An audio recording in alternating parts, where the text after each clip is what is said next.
Welcome back to another episode of the Counterculture Podcast. I'm your host, Christian, along with my great friend and co-host, Taylor. And today is going to be, I think, a pretty valuable show. I think it's something that it was just like a special thought I had at an event we were at together. You have a lot of special thoughts. I do. I shouldn't share most of them with people, but I think we're going to really enjoy what we're going to talk about today. It's going to be fun. But before we get into it, of course, make sure you like and subscribe. Hit the notification bell down below. Share the show with your friends. Again, leave a like, a comment, that kind of good stuff. We're getting close to 100 subscribers, which is a very low number as far as YouTube is concerned. But you know what? It's more than zero. Yes, it is more than zero, right? We've been steadily climbing up. So we only need 8 more subscribers to get to 100, right? So help us get to 100. Right, and then the next step is to get to 500. 200. Oh, yeah, 500. There you go. Dream big. You know, you got to dream big. You know, if you're not going to dream big, it's not even worth it, right? And then also you can find us on Instagram. That's good. At the Counterculture Cast. And then you can find us, if you prefer audio, right? You can find us on Apple and Spotify, right? If you like the podcast version. You know, because you're trying to enjoy us. Little ASMR. Little ASMR while you're driving on the way to work or to work, from work, whatever. Anyway, so that's where you can find us, right? So also today happens to be May 4th, right? So I had to wrap a Star Wars shirt, right? Because, I mean, in my heart of hearts as a kid, I do love Star Wars, even though mostly Star Wars is nothing but disappointing to me now. But you know, I'm in the middle of watching all of them with the kids. We just finished Rogue One the other night. Very good. Yeah. Very good movie. Yep. Really enjoy it. It's been the first time I've watched it in a long time. Is it like in order they came out? Are you watching it in like chronological? Like how? Oh, no, we watched in the order they came out, right? So we watched the original trilogy first. Then we just got through the prequels.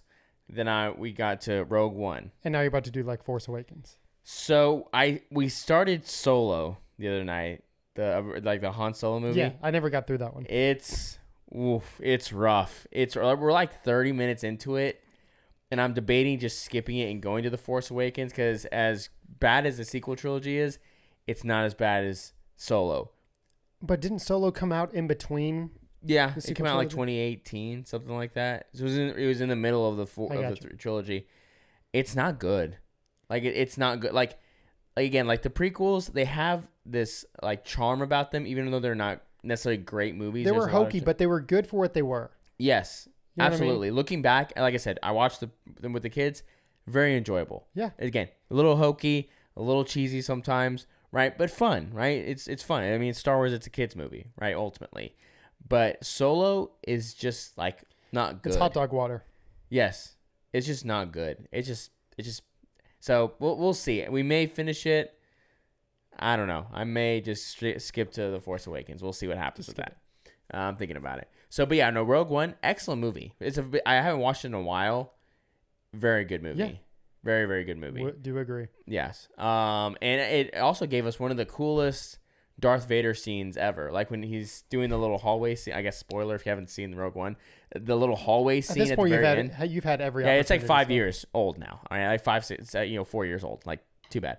Like that ending hallway scene is like one of the best Darth Vader moments ever. But you know it's coming. Absolutely. Because it's how A New Hope starts. Right. Exactly. But just the fact that from what you saw in New Hope was kind of like, I don't know, more like diplomatic with when he's coming in and kind of like, I don't know, like they're trying to make you like scared of him, but he's not doing anything. It's just like he just comes in this big bad dude energy, big black, mechanical looking guy. You're like, what is this? What is going on? Yeah. Well, we as the fans, when Rogue One came out, we already know what he can do and who he is from seeing the other movies. So the fact that they gave us this like hallway of destruction was just like, it's like awesome. Oh yeah. Like the moment, like the Gress moment is again, like the lights go off in the little thing and they're like, what's going on? And then you just hear the fog. Well, first you just hear the, and then you just, and you're like, oh man, these poor guys are so dead. And like you said, he just wrecks them, right? He's toast. Yeah. Anyway, so So yeah, so I had to rep, Millennium Falcon, right? One of the coolest ships ever, put to screen, in my opinion. But then also, I mean, when this episode actually comes out, it'll probably be Friday, maybe Saturday. But if it comes out Friday, it's Cinco de Mayo, so we're enjoying some ice water. Very good. It's Jose Tradicional, and on the rocks. Yeah. Honestly, 5 out of 5. I'm a whiskey guy, but this goes down easy. easy. If you've watched us any length of time, that our go-to is whiskey, and our go-to is either Larceny or Buffalo. But see, we can be cultured. Yeah, we're very culturally diverse. Yeah, exactly. We have to. We're not appropriating anything. It only makes sense to enjoy a traditional Mexican beverage. I do like margaritas.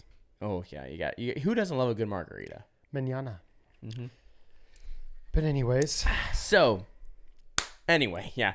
So today's episode, I think there's two reasons why I want to talk about this. So we're gonna kind of talk about legacy, and really, is it worth it? And I think, I mean, we're both husbands and dads, so this is gonna apply to, I think, men specifically, especially. Sure. I mean, but it's very close to home for us. Yeah, but I think hopefully anyone can take a lot from this. Especially nowadays, right? And we talk about this, right? This is nothing new. If you listen to us, I'm sure you listen to other people that talk about the same thing when it comes to nuclear family. It's such a vital part of society, right? Having the nuclear family, having a strong marriages, right, between men and women. Mm-hmm. And, we talk about it a lot, but it's not just about talking about it. It's doing it, right? It's doing the dang thing, right? And it's doing hard. the dang thing. Exactly, and that it's should be hard. a T-shirt. Do the dang thing. Yeah, it should be a T-shirt. And it's hard, right? It's very, like, marriage is very difficult, right? Even in the best of circumstances, marriage comes with a lot of challenges, right? But it's still the most rewarding thing that you'll have in your life, especially if you have children. And I want to, I guess, touch on this first, because I'm sure if you are someone who follows conservative, not necessarily news, but if you follow conservative podcasts or I guess pop culture figures of any sort. Yeah, if you're in those circles by any means, you're probably already right.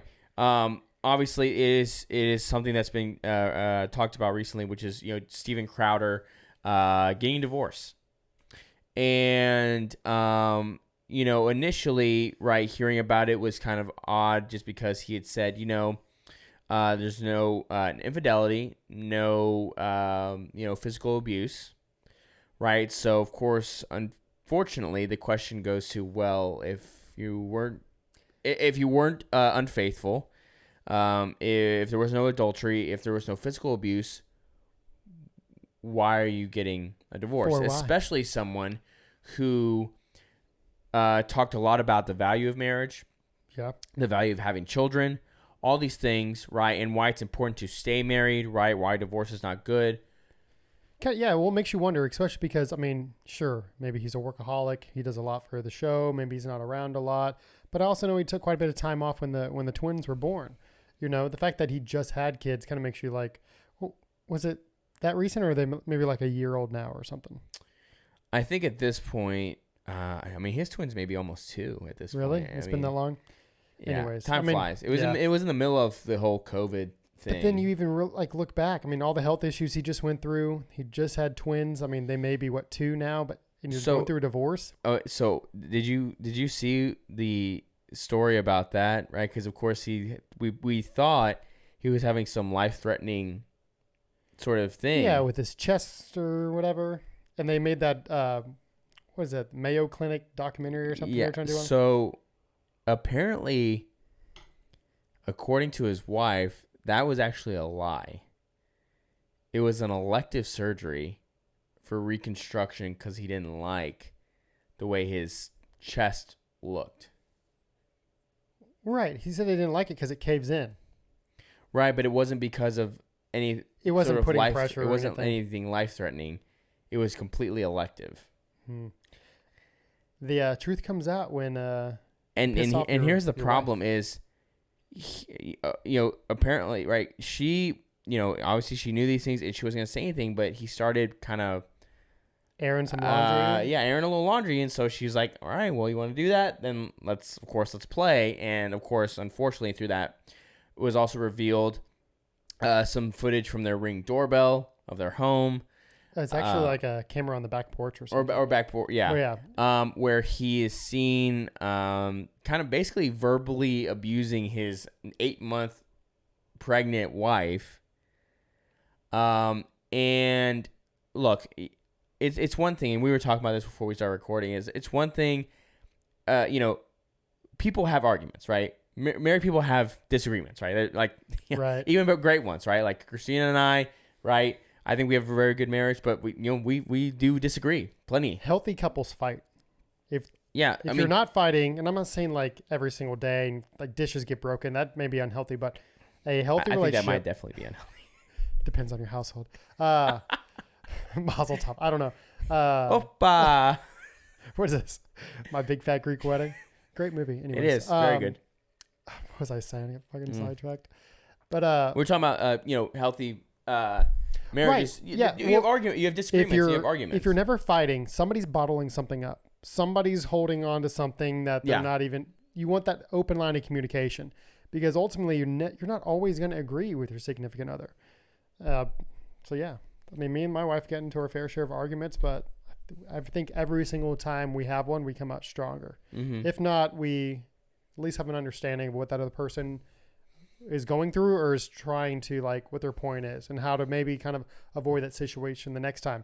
I mean, the moment you stop learning about you or your significant other, I mean, you might as well give up. I mean, people change.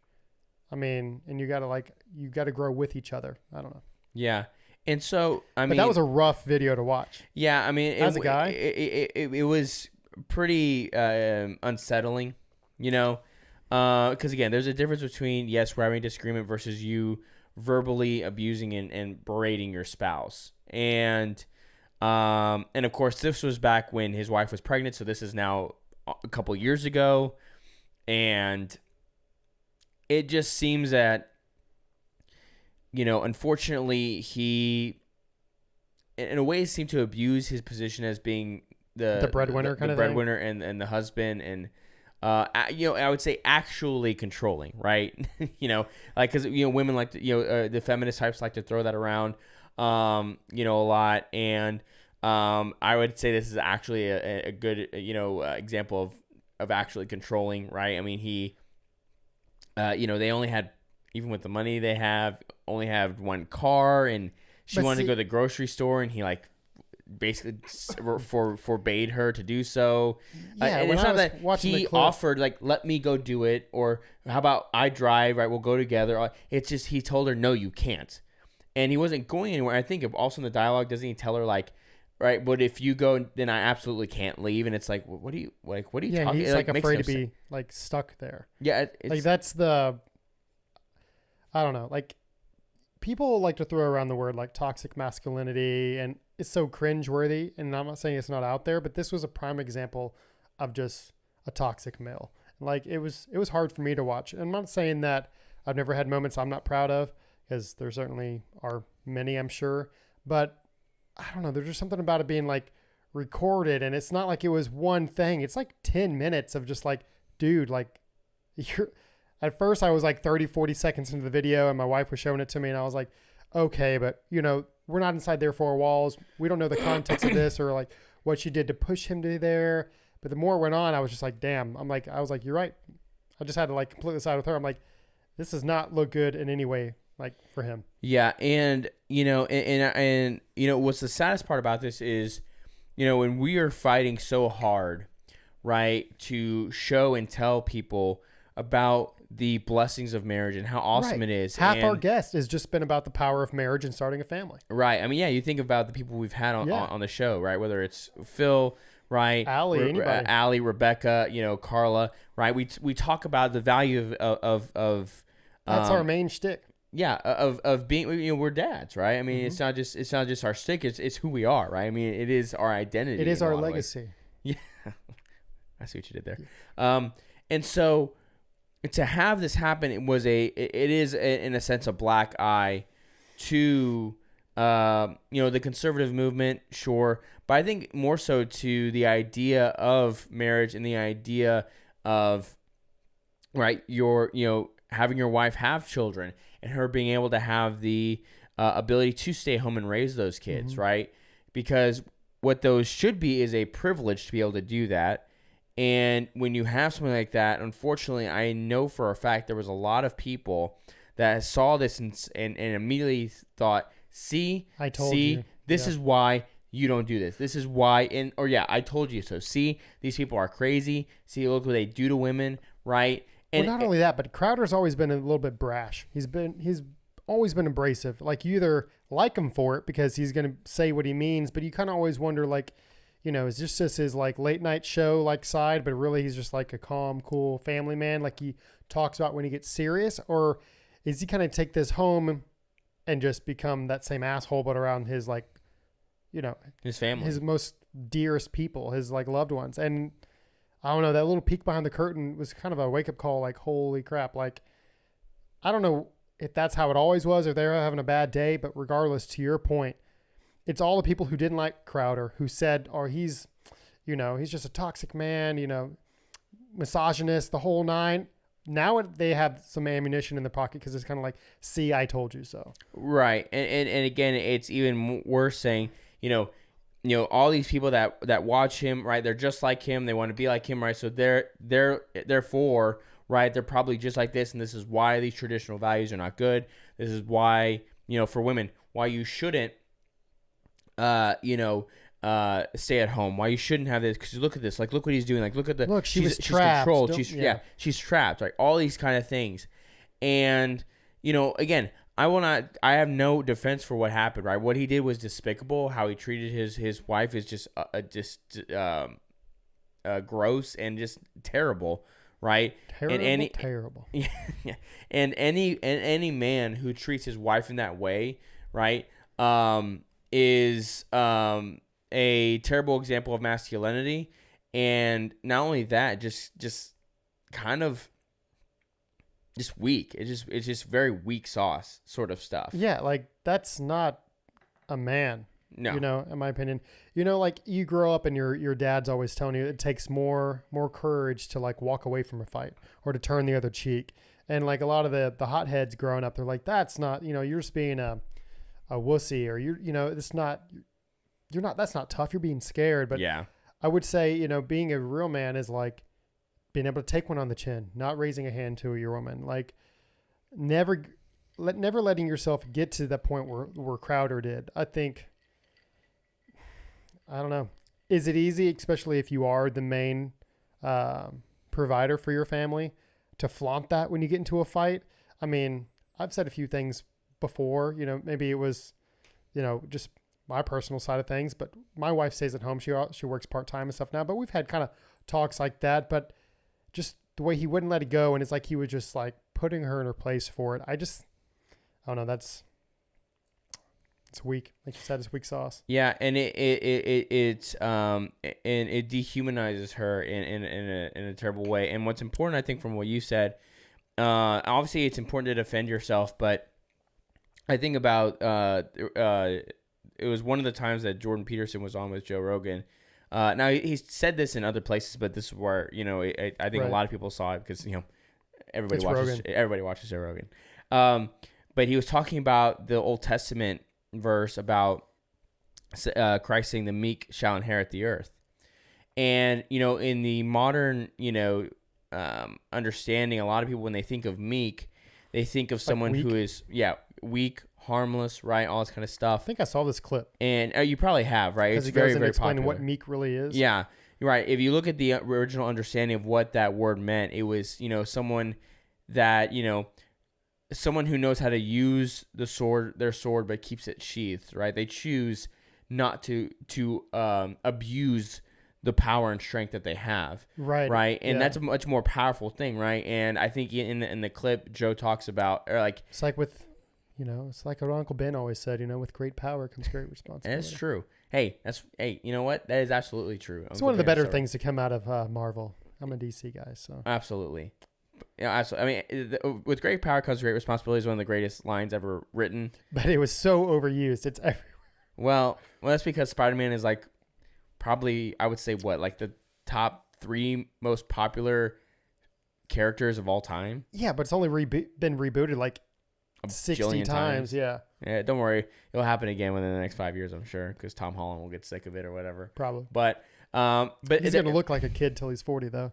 yeah, well, dude, I think he's Like 32, 28, 30. I think he's right in between you and I. I think he's like 29, 30. But yeah, he looks like he's like 21, right? But I've always found that very powerful, right? The idea that what meek really is that, you know, it's that you have the strength, you have this power, but you learn how to control it, right? Because, of course, Peterson also says in conjunction with that, he tells young men, you need to be a monster, right? You need to learn how to be aggressive, all these things, but then how to control it and so that you use it properly. It's right? definitely a balancing act, and it's something that I've struggled with too, because I've always been more,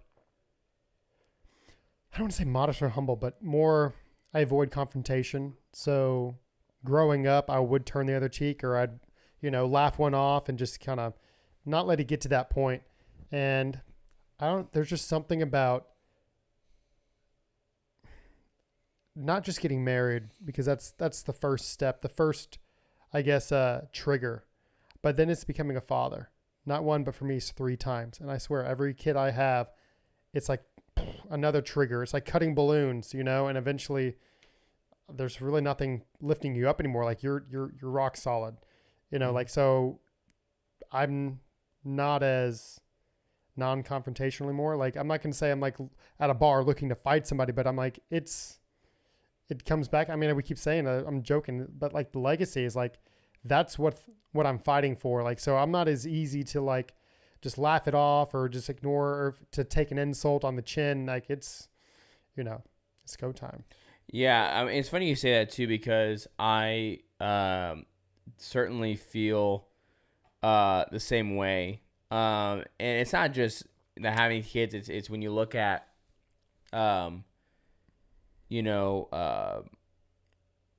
just culturally around us, right? Things that we've talked about constantly, right? I mean, whether it's the gender stuff and everything, right? It's almost putting us in a position where we have to be willing to fight back, right? And that doesn't mean true. Physically, right? Just for for the Fed just, boys just that are pushing listening, back, just fighting the culture war, right? So like speaking your stuff, mind rather than just silently agreeing, not saying anything. Yeah, absolutely.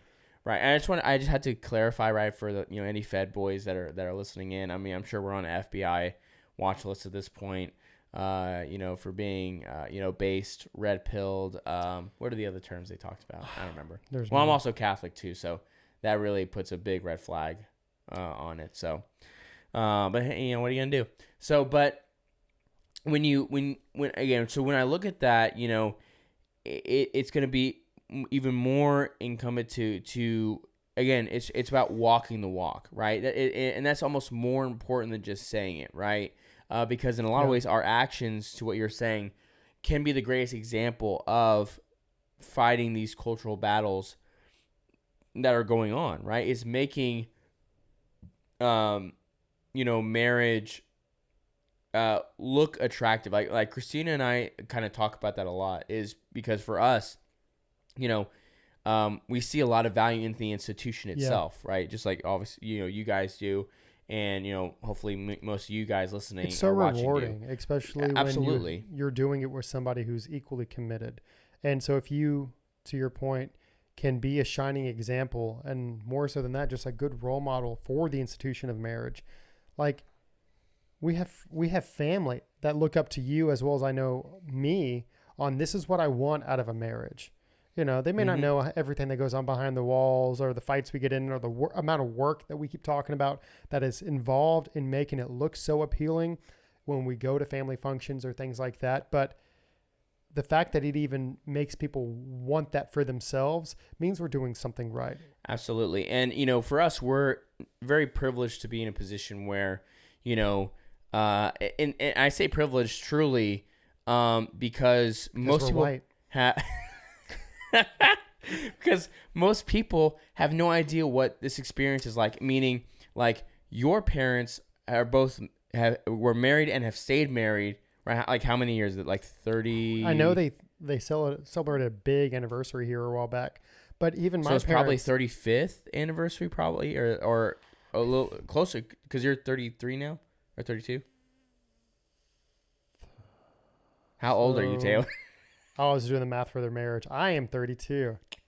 So I'm 33 this October. That's crazy. that's right. So at least probably a couple I think years. 35th, if not going. I don't think it's 40. I think they waited a few years before me after marriage. Right. So there's that, and then of course for your in-laws, they've been married for like 30-ish years. A lot, like 30 years or like 29, 20, 30 years, right? My parents will be celebrating their 30th wedding anniversary then at this year, right? My in-laws have been married for like 33 years or 34 years, right? Somewhere around there, right? So both your parents, your in-laws, my parents and in-laws, all married a long time, same spouse with all their children, right? And you're married. Well, and think about this. You're married, right? Your wife's sister is married. Yeah. And then for me, Christina's two older brothers are married. We're married. Her sibling under her is married. And then the sibling under him is married. And then the next one is engaged right now. Yeah. Like, that is a lot. I mean, the idea that you have. Sounds like a lot of money, but worth it. But no one experiences that, really, like ever, right? I mean, most people come from broken homes. Most people, I think it's 50% of American children are raised by a single parent or their grandparent at this point, Yeah. right? I mean, it's just crazy, right? And so to your point, like, it's incumbent upon us to make it look attractive. Like, this is what I think people. It doesn't mean you have to look perfect, right? You don't have to like put some show on for people, right? Like life's difficult, life's hard, but like you need to make it look like something that people want to do, right? They want to be married, they want to have children because of the example that you set for them. Like you said, you couldn't fake it if you wanted to, because if you faked it, it's gonna seem like a live version of like Beverly Hills or something. Like, you can just tell when people aren't being real or genuine. Yeah. And I'm not saying, let everybody see when you're like disgruntled, at a family function, like you can tell you're just peeved with each other. I mean, try to get along, but people can tell from that, but people can tell more so the little rub on the back when you're like, hey, do you need anything? Can I get you a drink? While they're like out, you don't have to be together. Like, she can be like catching up with brothers and sisters, and you can be like running, chasing after the kids, or, helping out in different ways. You don't have to be together. But are you making fun of me right now? No, we're usually at the same place. Yeah, I know, right? It's those little interactions when you come up and you greet each other. It's not even necessarily like PDA, it's just like little things or little mannerisms that other people pick up, and you're like, did you see that? Like, that's what I want. Right. Because it's not put their finger on it. You're right. It's not PDA. It's that y'all have this. It's that intimacy that's unspoken. Yes. It's not even touch exactly necessarily. Yeah, exactly. It's this unspoken connection and intimacy that you two have that it just you feel it. You and see you it, can you tell, feel it. like, even if you're like a lovey-dovey, like new boyfriend or girlfriend, and like, hey mom, like, I'm bringing him around the family now, and you can tell that, she's all like excited to show him off, and like she's like up all over him. Mm-hmm. That's not the same as what I'm talking about. Well, that's just more affection, right? But you can tell there's not that like that deep understanding, that partnership, that longing that comes with all the work that you put in. Mm-hmm. So that, to me, that's what it's all about. And like, there's good and bad examples all the time, but I mean, I've got my fair share of problems. I keep saying, but like, the number one thing that, and this goes back to our religion, or I guess yours, my wife's, I haven't converted. They keep reminding me, of course, but don't worry, Catholics, you'll be we a had to do soon enough. the courses and all that, but Catholics don't believe in divorce. So they like grill you and like make you take this class, and they keep asking you. It's almost like therapy, trying to get you to take the way out, because they don't want you to go through the process if even there's a shred of doubt. So, I mean, there's times me and the wife have, we've been on a bender of like a week straight. It feels like fighting. We're at each other's throats, but that's some of the, you're going to have some storms out at sea, but I mean, the clarity and the calm after the storm, like you can't beat it. Like it's just like we weathered this together. Neither one of us gave up and like took off or said, fine, screw you. You keep the kids. I'm taking half. No, like you get through that together and you've grown from it and you're a weathered, seasoned sailor. I don't know. It just, yeah. Well, it's corny, but I like it. Well, and again, yeah. I mean, we've talked about that. I mean, I think there is a lot to that, right? Like the 6 months of wedding preparation, right? That you're required to go through. Yeah. Is to figure out. I wouldn't even say make sure there's isn't a shred of doubt because you're nervous, right? You're for sure. All that kind of stuff.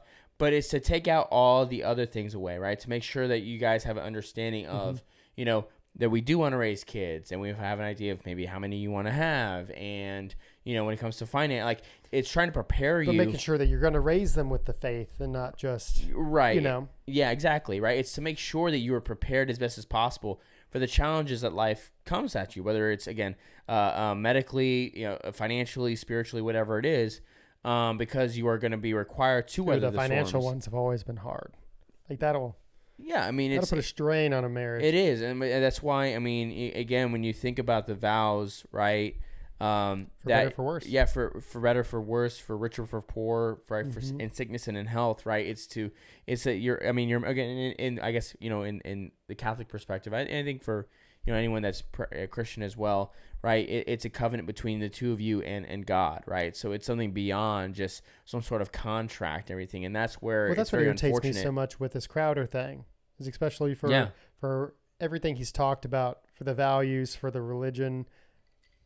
It seems like he's taking an easy way out. Like I don't know, it's making the rest of us look bad. It's a stain on the whole community. Right, and not only that, I was actually I'm glad I just remember this. Hopefully, it's still there, or I won't be able to. Let's see. Did she still have it on there? I don't know. Was it Candace? No, it was Carla. Let's see if it's still on here.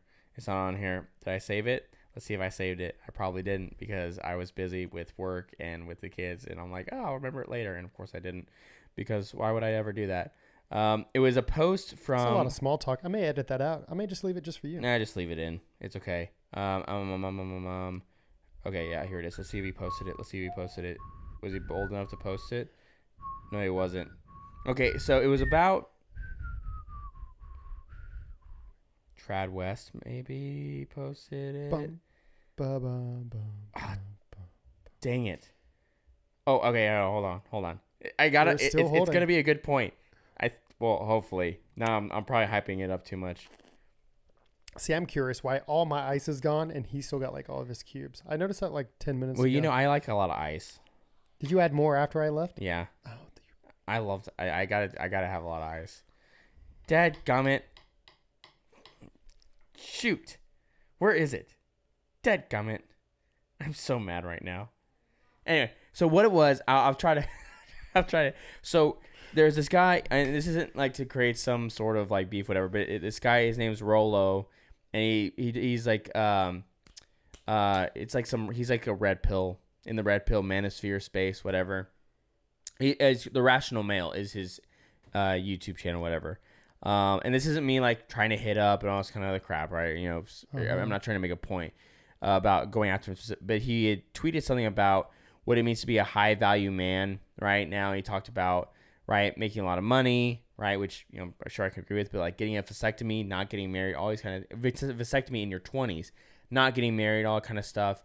And it's like, what a purposeless life, right? And a lot of people, like, again, in the red pill community, look at this guy for a lot of advice, and like to be telling guys in their 20s to get vasectomies and to like avoid getting married. And this is where, again, the more that our society has removed religion and faith from all these other things, and the more individualistic it's become, the more selfish we've become, and the more we see everything as what do I get out of it, and how do I not get screwed out of this, right? And I understand with the red pill community, the point, what you brought up just made me think of it. It's like there's a lot of good things that have come from that when in regards to men.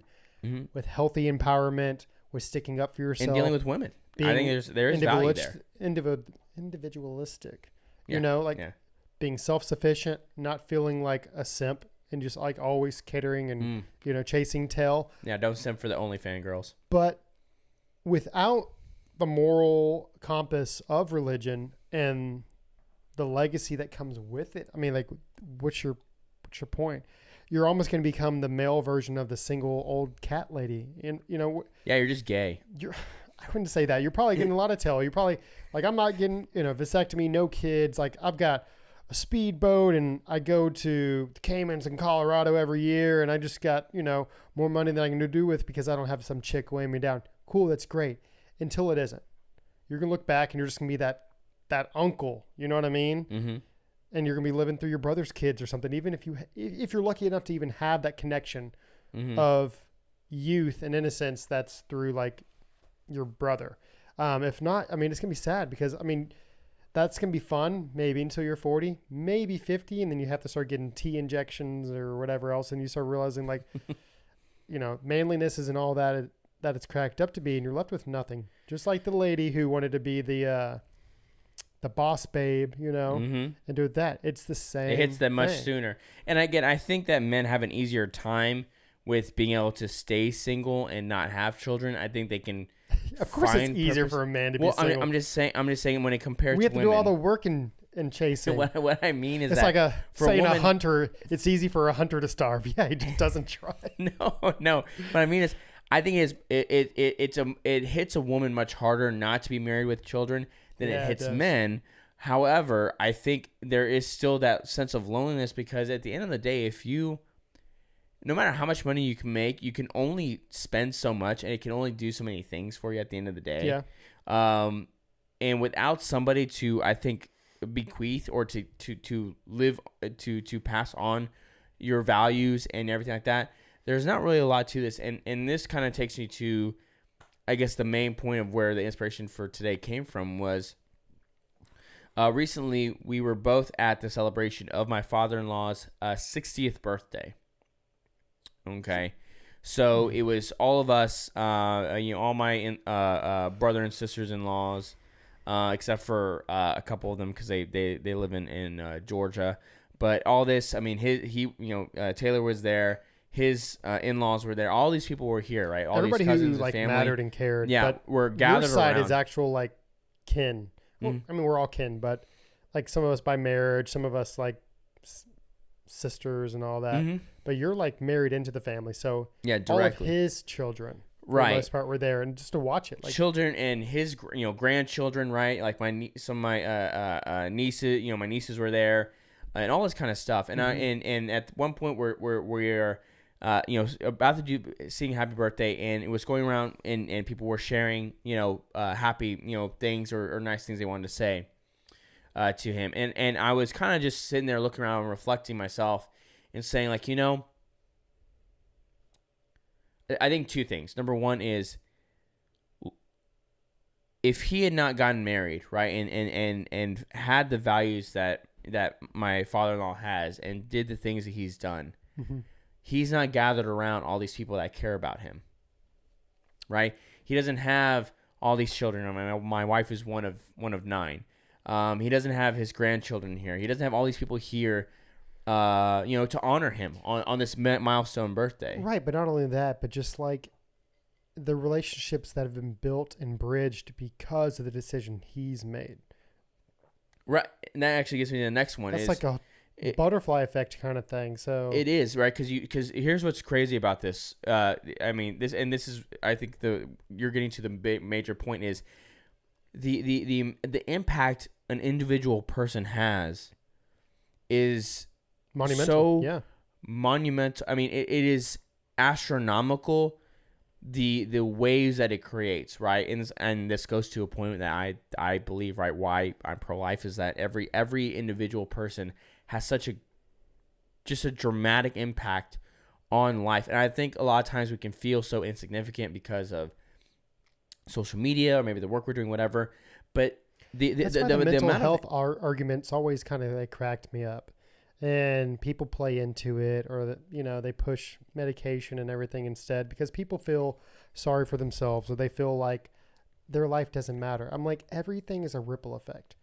You make the choices of of your life. I mean, call it destiny or or faith or what have you, but you have a choice, and what you do matters. I mean, take your father-in-law, for example. I mean, we really want to preach and talk about legacy, and it's like the fact that you took that moment, because I was there too, but I wasn't looking at it like that. But I remember the ambiance there, and I felt the room, but I just wasn't getting that deep. Maybe if it was my wife's side, but I respect where you're coming from, and I could see it now looking at it. But the decisions he's made have built those relationships, but it's what he's continued to do and the decisions he's continued to make throughout those relationships that he's surrounded by such a legacy. Right. If he was some deadbeat who just had a bunch of kids and then, got sour in old age or pulled a Crowder and let the family implode, he wouldn't have those people surrounded by him. I mean, you kind of look back at who do you want to see at your funeral? What's your mark on life? Is how many people are going to show up for your funeral? It's kind of the same thing. We're talking about legacy here. It's you can have 5 kids and they could all hate you and you couldn't have anything to do with their life, but there's something to be said about creating those children, creating those relationships, being a part of their lives and helping them. You're going to have struggles on the way. Kids are going to have falling out, but it's through your dedication that they come back into your life and they come back hopefully stronger, but just something about, I'm not there yet, but just the power of seeing grandchildren has got to be pretty amazing. Oh, for sure. I feel important. I feel proud, and I've done something important in my life, just seeing that I've reared kids and that I'm raising kids as we speak. But just the moment that they're having grandkids and watching grandkids go to that was all me. You know what I mean? Right. 100%. And like you said, it's not, and it goes even beyond that, because one of the most powerful things I thought from that day, from that day when we were, going around, is your mother-in-law, saying, without you, I would have never met my husband. Yeah. And when I remember when she said that, I'm like, and what a ginormous effect that has had, right? Because if you think about it, right, I mean, at the time, she had Brittany, and she was on her own, and my in-laws had just gotten married, and he said, well, I know this guy, blind date situation. Yeah, blind date. I think they would get along really well, and now all these years later, right? Your in-laws have 8 kids. They have 8 children. My wife's the oldest of 8. You're married, right? And you have children. 3 kids. You have 3 kids. Our friendship, right? I mean, all those things don't happen if he doesn't do that. Yeah. Right? And again, it just shows one man's decisions. Yeah. That's I'm not saying the woman doesn't play a part, but no, yeah, we're talking about him, but he had to put the work in to even chase, to court, to ask the big question, and to do all the work of a marriage to even stick around.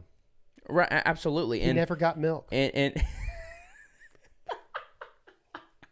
and if he did, he came back. He did come back.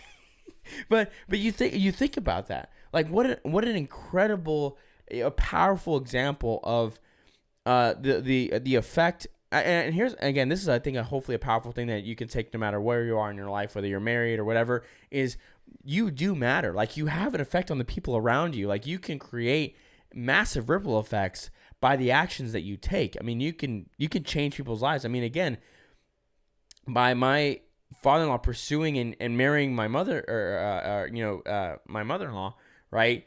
Then that leading to, your in-law. I mean, again, what an incredible turn of events that has created, right, to where they are now for both couples, right?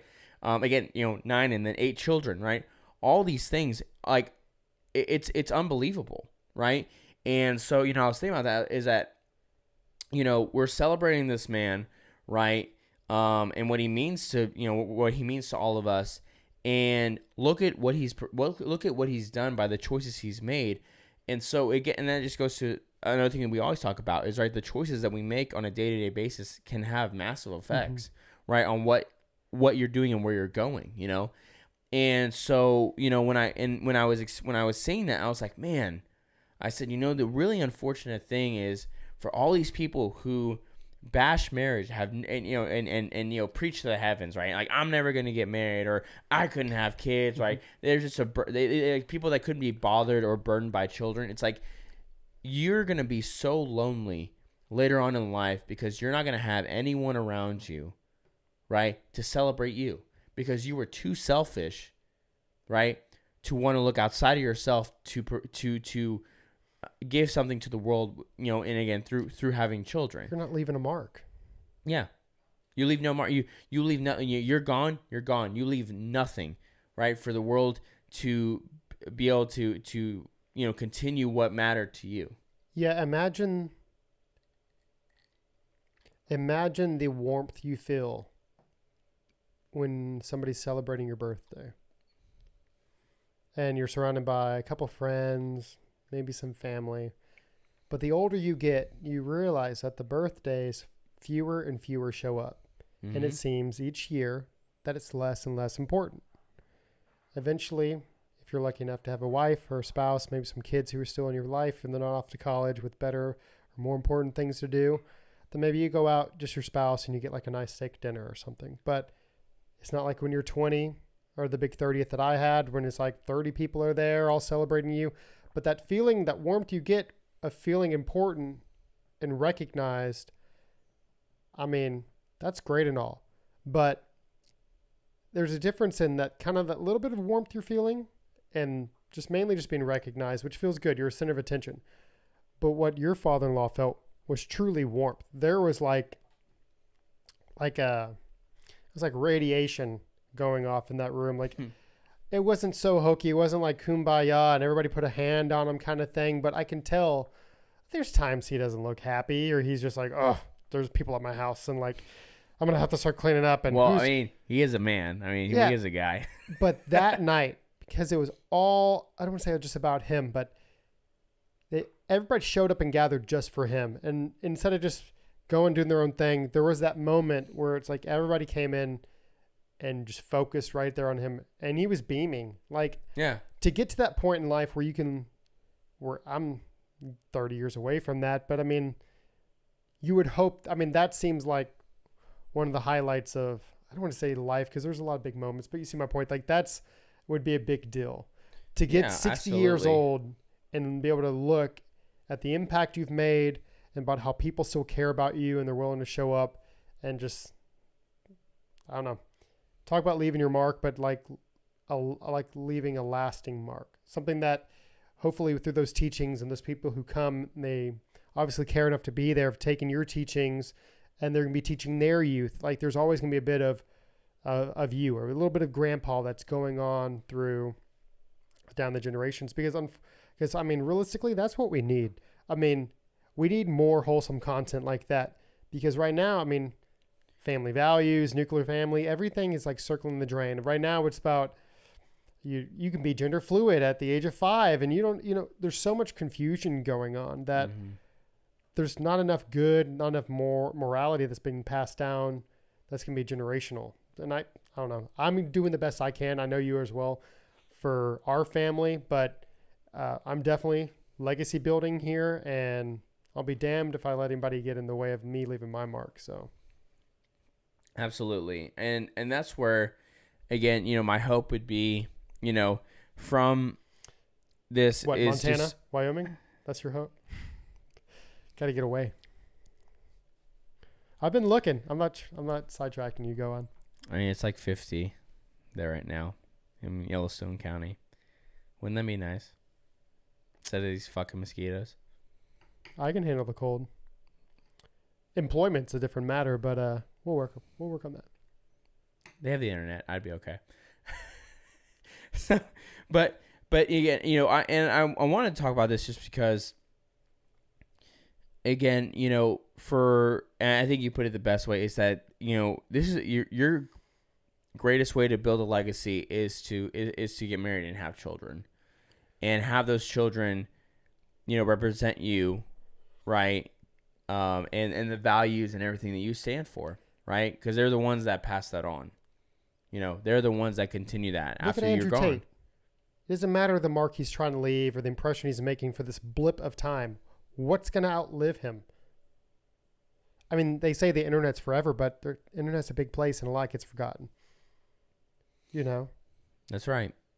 But your kids and everything. I mean, that is something that can make a difference, and they, like you said, you help them live on, especially, anyone that has had the privilege of being close to their grandparents, right, for any length of time, right, but if they're still in your life, or if maybe they've passed away, right, you probably have things in your life that you've done to continue to honor them, right, whether they're with you or they've passed away. And I know I feel that way, right? Both my grandfathers have passed away, and my dad's mom's passed away, and I'm part of the legacy she left behind, right? Especially for my grandmother, I mean, she had 12 children, or 11 children, excuse me. My dad's one of 11, and they're her legacy, right? And I'm also part of that, I mean, when she had passed away, there was all these people, gathered there, right? From all these, just the amount of impact that she had, just with our family alone. I mean, and so that's the kind of effect that you get to have when you do this, right? You can look back and you're, God willing, all these years that you're here on this earth, and you have people that can, continue on the things that matter to you most, and so, yeah. I think that kind of puts a bow on it. Yeah. So, in one word, legacy. I mean, you got to leave your mark, and I think the best way through that, in the simplest way, is through family. Passing your name down, but not only that, but a good name. Yeah, a name worth good passing life down. lessons, like people who are going to grow up and do things in the right way. Like I was just looking up a second ago, but it reminds me of that quote from Troy, when Brad Pitt was talking about, That's a good movie. The little kid's like, well, if you need your shield, then, you should be worried. You're like, why are you going to go up against that Thelonian or whatever? He's like the biggest man I've seen. And he's like, and Brad Pitt just goes, and that is why no one will remember your name. I want somebody to remember my name, not necessarily Taylor, but just Vale in general. Like be it through my kids, or make your last name mean something. My great granddaughter could be the next president or something like that. If you backtrack up that tree, which currently is me, will be my legacy. Yeah. And it'll live on through that name. Absolutely. 100%. You can't do that if you're a blue-haired girl who transitions into nothing, so. Exactly. There's no legacy with that. That's true. It's you very selfish of you, so think about your family. Yeah, exactly. So, that's our show for tonight. Thank you guys for tuning in, checking it out. Again, make sure you hit the notification bell, like, subscribe, share the show with your friends. Help us get to 100 subscribers, and beyond, right, to 100,000. I don't know. Yeah, and all 92 or whatever of you, if you're watching, leave a comment. Just anything. Yeah, what you think, whatever. Yeah, just leave a comment. Helps the algorithm and Keep stuff. the show shorter. We like 10 minutes or less, or be like, hey, Taylor should talk more. Hey, Taylor should just be behind the camera. I don't know, just whatever. Or hey, like Christian talks way too much. I mean, most people probably agree with you anyway. So like, just whatever, just whatever. So then again, you can find us Apple, Spotify, at the Counterculture Cast on Instagram. See ya later.